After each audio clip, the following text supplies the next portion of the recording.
Hi guys, Steve Welty, broker owner, Good Life Property Management, here to show you how we figure out what property should rent for. So it's a three-step process. Step one is looking at what have comparable properties in your area rented for recently.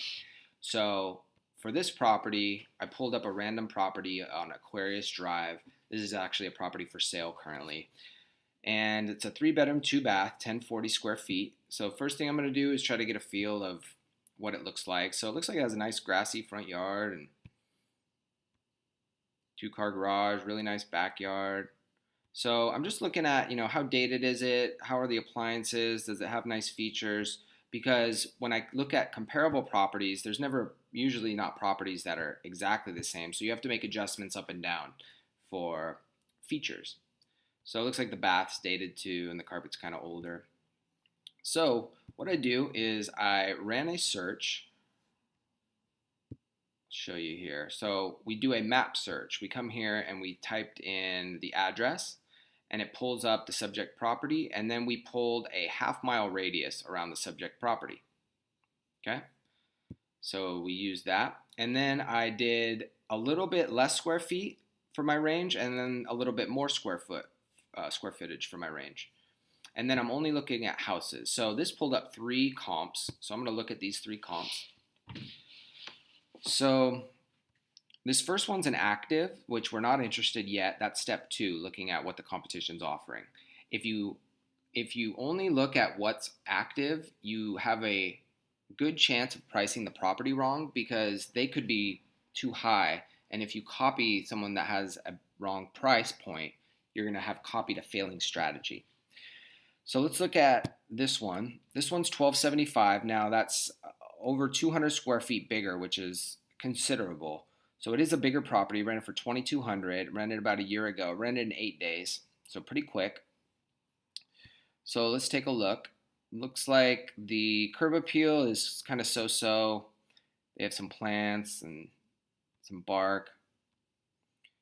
So I'm flipping through to kind of get a feel. Looks like it's a bit dated. The photos, see, like the little things, like they don't have light bulbs and all the lights. The toilet seats up. The vinyl's all shoddy.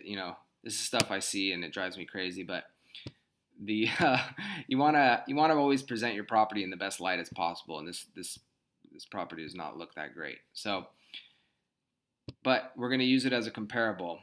Um, One thing. Let's see at the back, see what the yard looks like. So they do have a nice pool, so that's a great feature. Looks like it's well maintained. Okay, so let's look at this one, this next one. This one's 2650. Now, this one's a lot bigger, about 300 square feet bigger. Looks like it has a view of the canyon. Great front yard, well maintained, beautiful kitchen. Okay, so I can pretty much stop there because I know if this got 2650 just a few months back, we're not anywhere close to this price because it has a premium view. It's considerably bigger. It has an extra bedroom. So I definitely know we're not close there.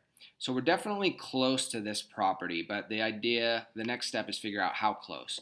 So that takes me to step 2, which is put yourself in the tenant's shoes as if you're shopping for a home. So what I did here is I'm pretending my family and I are looking for a house, and let's say I'm going to look for, I can afford somewhere between maybe 26 to 20, 22 to 2600. If I really like the house, I'll pay up to 2600.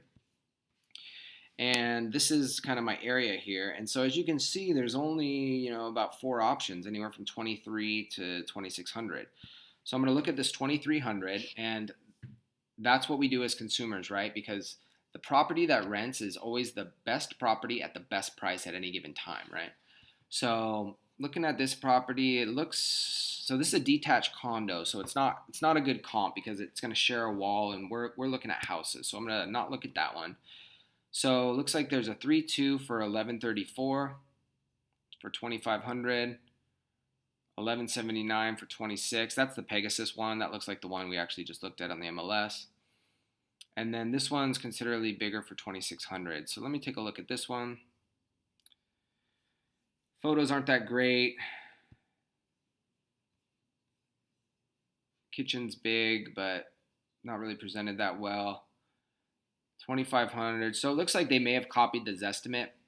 Here's a little tip. Never copy the Zestimate. It's almost never right. The only beneficial automatic valuator you want to use for Zillow is the range. So if you want to get an idea of your range, like this is a fairly accurate range, 23 to 2,600 for this house.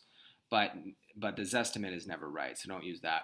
Then I'm also looking, all right, it's been on the market 20 days. Now this is a very good market. If you're not getting rental applications in the first week, for sure 2 weeks, you're definitely overpriced at least 5 to 10%.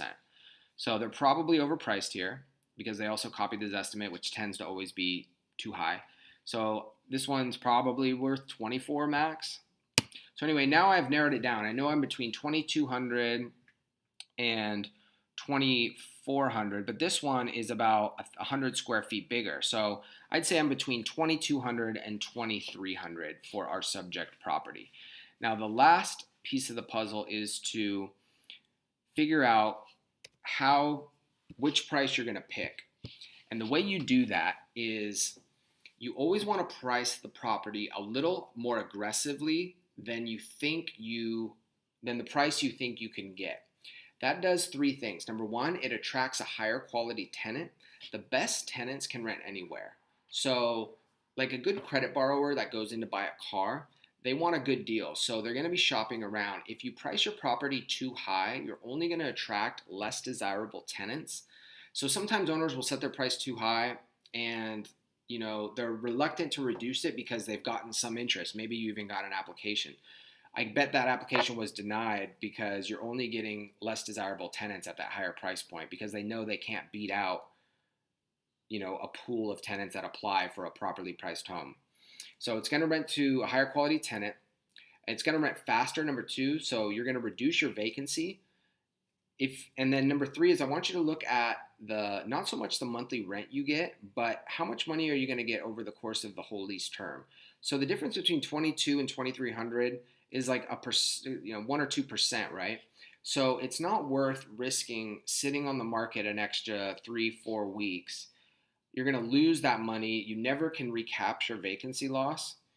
Instead, it's best to set the property, price it aggressively. That way you attract the best quality tenants, have the best pool of tenants to pick from. You reduce your vacancy loss, and by doing that, in turn, you're going to net yourself the most money over the course of the lease term. And isn't that what this is about? That's why we're in the rental business. We want the most money at the end of the day. So this is the strategy we use to get that for our clients. Any questions, please let us know. And thanks for watching.